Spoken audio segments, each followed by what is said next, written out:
नमस्कार दोस्तों, स्वागत है एक बार फिर से आप सभी का हमारे इस चैनल में जिसका नाम है ऑल हिट एग्जाम। और आज के इस वीडियो में हम लोग देख रहे हैं मैथ अर्थात गणित में हम लोगों ने अब तक जो है वो 4 क्लास कंप्लीट कर लिया है। 4 वीडियो हमने बनाया था। अगर आपने नहीं देखा है तो एक बार जाके चैनल के प्लेलिस्ट में ज़रूर चेक करिएगा, आपको चारों वीडियो मिल जाएगा। दोस्तों, गणित एक ऐसा सब्जेक्ट है जो लगभग सभी प्रकार के एग्जाम में पूछे जाते हैं। और मैं ये जो क्लास शुरू किया हूँ मैथ का, वो बहुत बेसिक से, बहुत शुरुआत से मैंने शुरू किया है।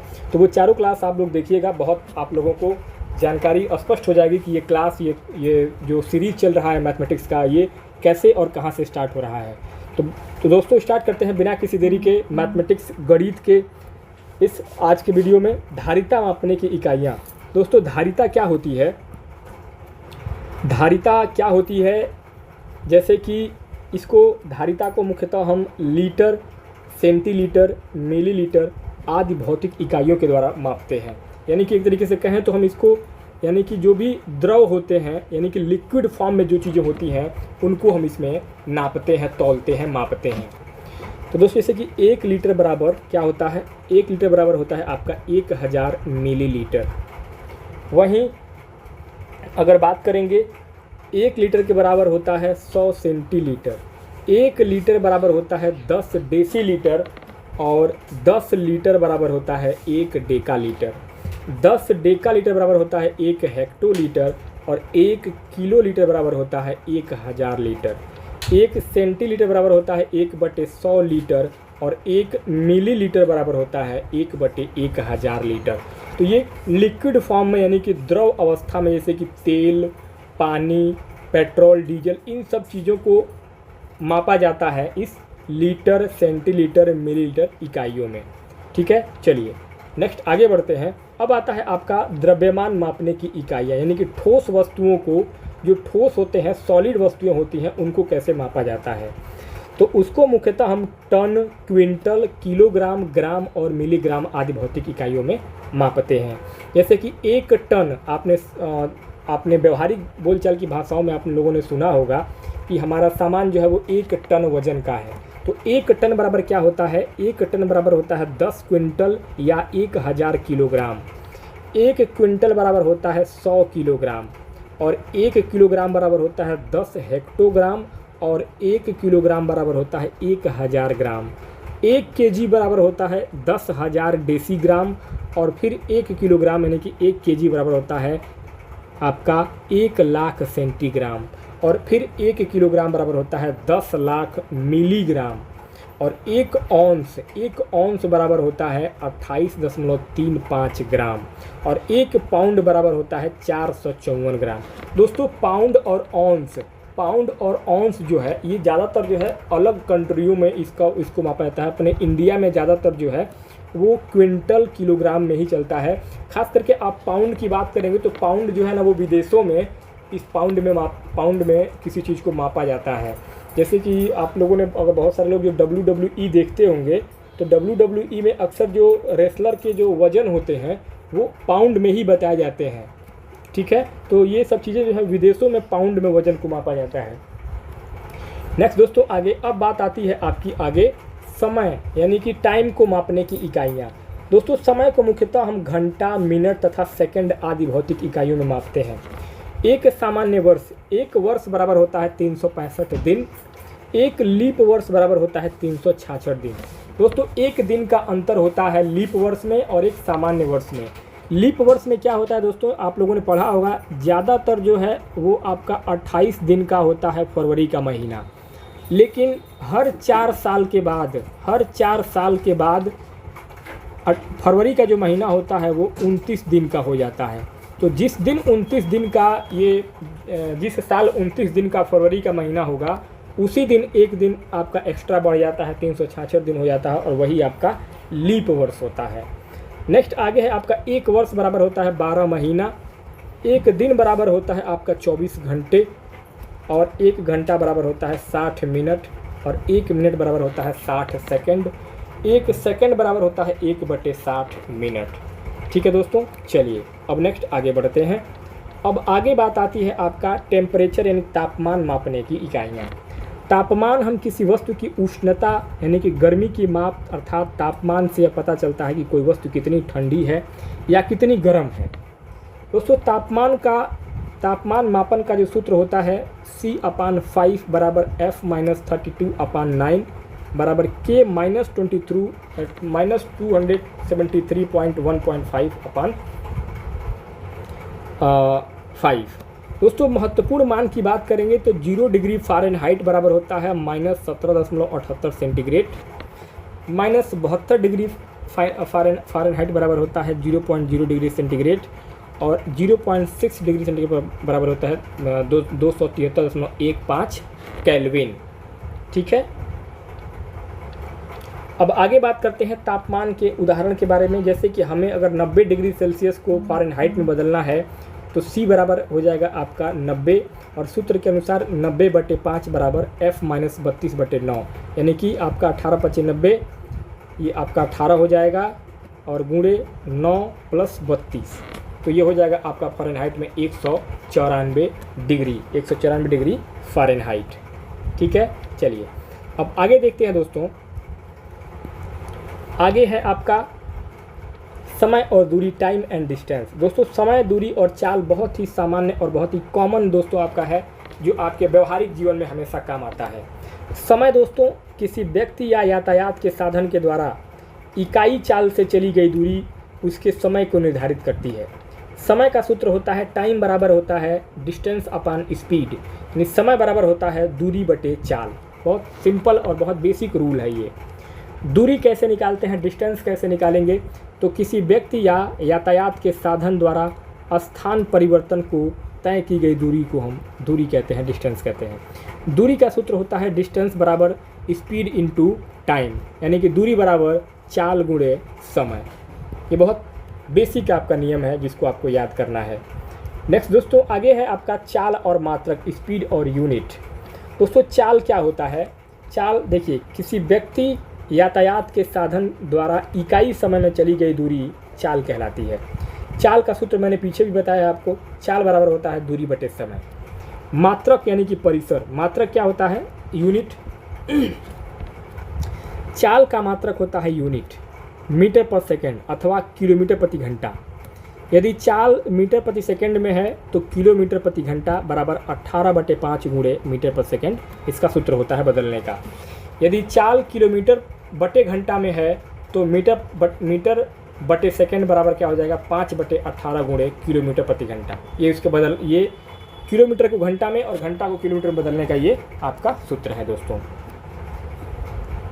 नेक्स्ट आगे अगला पॉइंट है अपना सापेक्ष चाल, रिलेटिव स्पीड। रिलेटिव स्पीड क्या होता है दोस्तों, यदि दो वस्तुएं क्रमशः 1 किलोमीटर प्रति घंटा व 20 किलोमीटर प्रति घंटा की चाल से चल रही हैं, तब दोनों विपरीत दिशा में हों तो सापेक्ष चाल होता है A + B किलोमीटर प्रति घंटा। यदि दोनों समान दिशा में हों, जैसे कि आप फोटो में देख पा रहे हैं, तो यदि दोनों समान दिशा में हो तो सापेक्ष चाल होता है A - B किलोमीटर प्रति घंटा। ये सापेक्ष चाल होता है जो आपको समझना है दोस्तों। नेक्स्ट आगे है आपका रेलगाड़ी और प्लेटफार्म। रेलगाड़ी और प्लेटफार्म से संबंधित बहुत प्रश्न आते हैं आपकी परीक्षा में दोस्तों। जब कोई रेलगाड़ी किसी लंबी वस्तु या स्थान, प्लेटफॉर्म या पुल या दूसरी रेलगाड़ी को पार करती है यानी कि क्रॉस करती है, तो रेलगाड़ी को अपनी लंबाई के साथ साथ उस वस्तु की लंबाई के बराबर अतिरिक्त दूरी भी तय करनी पड़ती है। जैसे कि अगर इसको निकालना हो तो इसका मतलब होता है अर्थात कुल दूरी बराबर रेल की लंबाई प्लस प्लेटफार्म या पुल की लंबाई, तब जाके हम निकालते हैं कुल दूरी। ठीक है, जैसा कि आप ये फोटो में देख पा रहे हैं दोस्तों। नेक्स्ट आगे है आपका समय, दूरी और चाल में औसत चाल, एवरेज बराबर क्या होता है, औसत चाल एवरेज स्पीड बराबर होता है कुल चली गई दूरी बटे कुल लगा समय। ठीक है, यदि कोई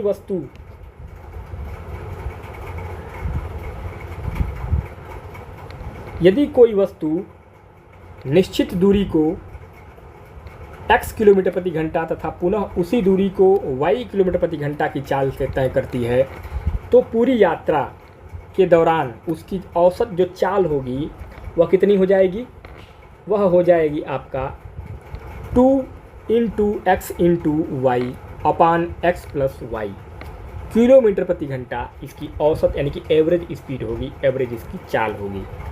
ठीक है, आगे अगला है पॉइंट आपका, यदि दो वस्तु एक ही दिशा में 1 किलोमीटर प्रति घंटा तथा 20 किलोमीटर प्रति घंटा की चाल से गति कर रही है, जिनका गति प्रारंभ करने का स्थान तथा समय समान है, तो उनकी सापेक्ष चाल होती है a माइनस बी किलोमीटर प्रति घंटा, जैसा कि फोटो में हमने आपको पहले दिखाया था दोनों मारुति कारों का। अगला पॉइंट है अपना कि यदि दो वस्तु विपरीत दिशा में 1 किलोमीटर प्रति घंटा तथा 20 किलोमीटर प्रति घंटा की चाल से गति कर रही है, जिनका गति प्रारंभ करने का स्थान व समय एकदम समान है, तो उनकी सापेक्षिक चाल होती है a प्लस बी किलोमीटर प्रति घंटा। ठीक है, आगे अगला अपना पॉइंट है कि यदि a तथा b चलों में अनुपात a संबंधी b है, तो एक ही दूरी तय करने में इनके द्वारा लिया गया समय का अनुपात b संबंधी a होगा, ये नियम कहता है, जैसा कि आप यहाँ पे देख पा रहे हैं। ठीक है, अब आगे देखते हैं। अगला पॉइंट अपना कह रहा है कि जब एक व्यक्ति a से b तक x किलोमीटर प्रति घंटे की चाल से जाता है तथा t1 समय देर से पहुँचता है, तथा जब वह y किलोमीटर प्रति घंटे की चाल से चलता है तो t2 समय पहले पहुँच जाता है, तो a तथा b के बीच की दूरी बराबर क्या होता है, चालों का गुणनफल गुणे समयांतर बटे चालों में अंतर। यानी कि आपका हो जाएगा दूरी बराबर x गुणे वाई गुणे t1 प्लस t2 बटे y माइनस एक्स किलोमीटर। ये आपका पूरा दूरी का सूत्र हो जाएगा। ठीक है, चलिए अब देखते हैं आगे क्षेत्रमिति यानी कि मेंसुरेशन। मेंसुरेशन दोस्तों एक ऐसा सब्जेक्ट, एक ऐसा टॉपिक है जो आपका बहुत परीक्षाओं में पूछा जाता है, बहुत इम्पोर्टेंट ये आपका चैप्टर हो जाता है मेंसुरेशन। मेंसुरेशन दोस्तों क्षेत्रफल, इसमें सबसे पहले आता है आपका एरिया। देखिए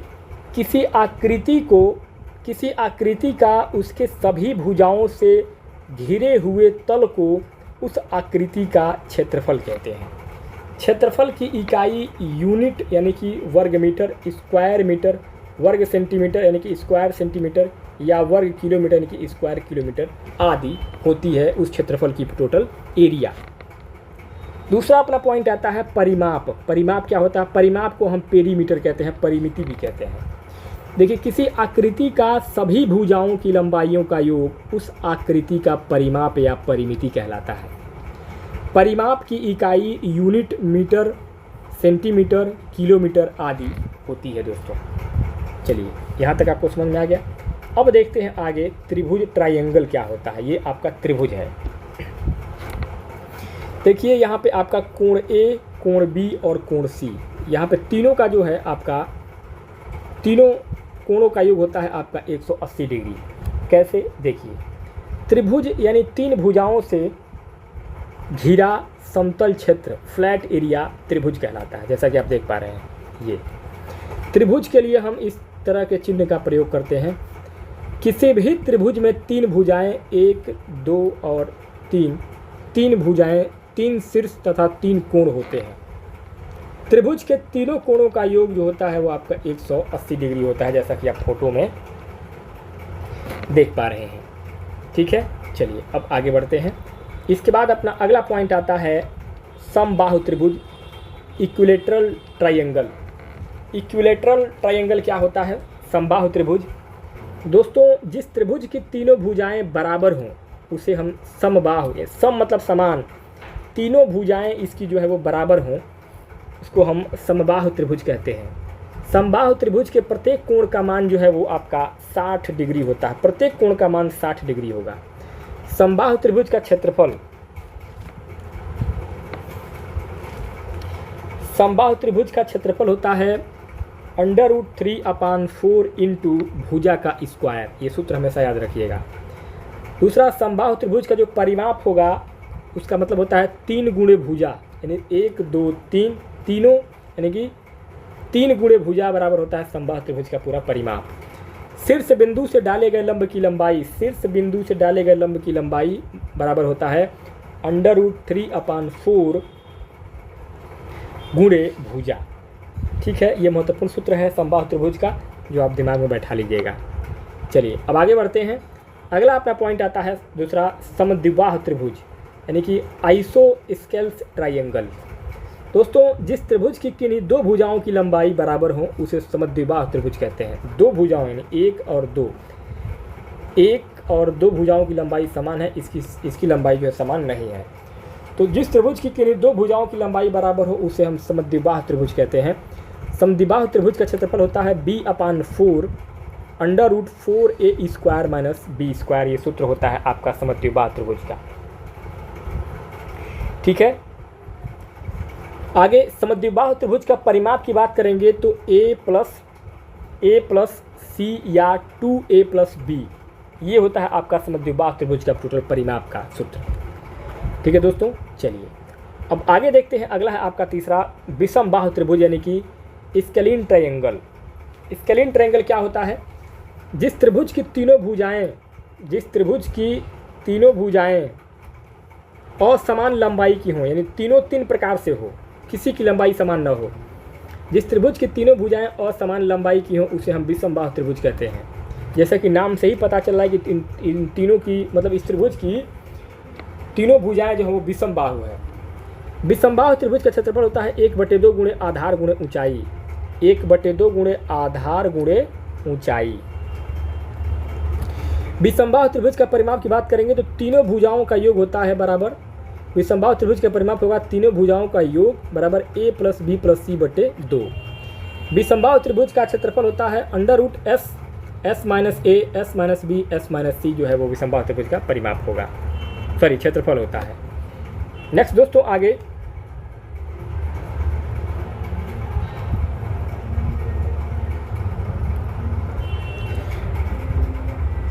दोस्तों आगे अगला है अपना समकोण त्रिभुज यानी कि राइट एंगल ट्रायंगल। जिस त्रिभुज का एक कोण समकोण अर्थात 90 डिग्री का हो उसे हम समकोण त्रिभुज कहते हैं। यदि समकोण त्रिभुज में √ABC के समकोण होने के साथ साथ AB और BC की लंबाइयां भी बराबर हों तो त्रिभुज ABC को समद्विबाहु समकोण त्रिभुज कहते हैं। ठीक है, समकोण त्रिभुज का क्षेत्रफल होता है 1/2 गुणे आधार गुणे ऊंचाई। समकोण त्रिभुज का परिमाप होता है आपका perimeter of right angle triangle बराबर लंब प्लस आधार प्लस कोण यानी कि a + b, जैसा कि आप फोटो में देख पा रहे हैं दोस्तों। नेक्स्ट दोस्तों आगे है आपका समकोण त्रिभुज के सूत्र। हाँ, समकोण त्रिभुज हो गया था। अब है आपका आगे, हाँ आगे अब चलते हैं, आगे देखते हैं अगला समकोण त्रिभुज के सूत्र और भुजाएं। देखिए समकोण त्रिभुज का कोण होता है, समकोण त्रिभुज का कोण बराबर होता है √ लंब का स्क्वायर प्लस आधार का स्क्वायर। ठीक है, समकोण त्रिभुज का लंब होता है बराबर हो जाएगा आपका √ कोण का स्क्वायर माइनस आधार का स्क्वायर। समकोण त्रिभुज का आधार की बात करेंगे तो समकोण त्रिभुज का आधार होता है बराबर √ कोण का स्क्वायर माइनस लंब का स्क्वायर। देखिए यहाँ पे कुछ चीज़ें ध्यान देने वाली हैं। समकोण त्रिभुज की भुजाएं कैसे होती हैं? देखिए समकोण त्रिभुज की भुजाएं लंब 3 आधार 4 और कोण 5। यहीं लंब 5 आधार 12 कोण 13 होगा। लंब 7 होगा तो आधार 24 होगा और कोण 25 होगा। अगर आपका 8 लंब होगा तो 15 आधार होगा और 17 आपका कोण होगा। वहीं 9 अगर लंब है तो 40 आपका आधार होगा और 41 आपका जो है कोण होगा। 11 आपका लंब होगा तो 60 आधार होगा और 61 आपका कोण होगा। ठीक है, अब दोस्तों आगे देखते हैं कोणों के प्रकार, टाइप्स ऑफ एंगल। सबसे पहले आपका आता है समकोण। समकोण यानी कि राइट एंगल। जिस कोण की एक भुजा का मान 90 डिग्री हो वो समकोण कहलाता है। जैसे कि ये घर है ना, ये घर का फोटो जो है ये पूरा समकोण है। ठीक है, दूसरा आता है आपका न्यून कोण त्रिभुज यानी कि एक्यूट एंगल ट्रायंगल। जिस त्रिभुज के तीनों कोण न्यून कोण अर्थात 90 डिग्री से कम हो उसे न्यून कोण या त्रिभुज कहते हैं, जैसे कि आप फोटो में यहाँ पे देख पा रहे हैं। नेक्स्ट दोस्तों आगे है आपका अधिक कोण त्रिभुज यानी कि जिस त्रिभुज का एक कोण अधिक कोण अर्थात 90 डिग्री से अधिक हो उसे अधिक कोण त्रिभुज कहते हैं। और त्रिभुज ABC में कोण ABC की माप जो है वो 90 डिग्री से अधिक है, जैसा कि आप यहाँ फोटो में देख पा रहे हैं। 8वां पॉइंट है आपका पुनयुक्त कोण यानी कि रिफ्लेक्स एंगल। जो कोण 2 समकोण से बड़ा किंतु 4 समकोण से छोटा होता है उसे पुनयुक्त कोण कहते हैं। 9वां होता है आपका ऋजु कोण।